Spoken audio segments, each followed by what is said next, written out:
Hey fam, what's up? I want to talk about Elon Musk just for a couple of minutes here.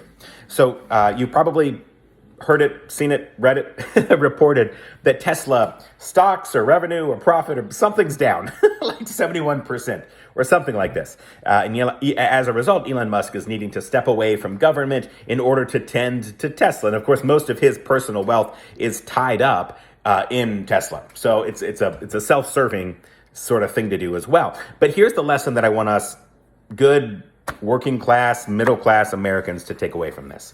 So despite that man's wealth and power, his ability to buy himself into influence, to buy himself into access to the president, to buy himself into a position of authority within the White House, regardless of the power and authority that he's bought himself into, that's not enough for him to resist the capitalist forces, that his business is doing poorly enough that his wealth and authority does not evade market pressures, right? That he is accountable ultimately to capitalist forces. And so because his business is in such bad shape, yeah, there's a self-serving dimension of his wealth is wrapped up in that, but he is being called back to his company.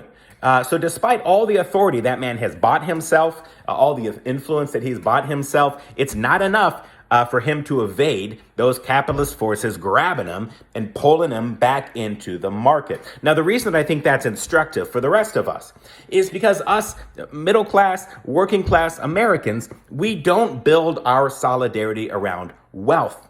Because we see that no matter how much wealth you have, even the wealthiest man in the world, it's not enough wealth in order to liberate you, to give you freedom from the forces of the market and the forces of capitalism. There will always be wealth that you are accountable to when you're playing the wealth game. When your power and influence and authority is built on wealth, there will always be more wealth that will have control over you, even when you're among the wealthiest. But us in the middle class and the working class, we do not build our solidarity around wealth. We build our solidarity around principles, around values, around our own flourishing in our communities, around what we can build and construct together. So I think for me, it's a really affirming message to say, listen, the right way to go about this is to continue to develop and foster class solidarity, class consciousness, so that us in the middle and the working class find our values and solidarity in each other, in our kids having similar experiences, in our communities that we want to be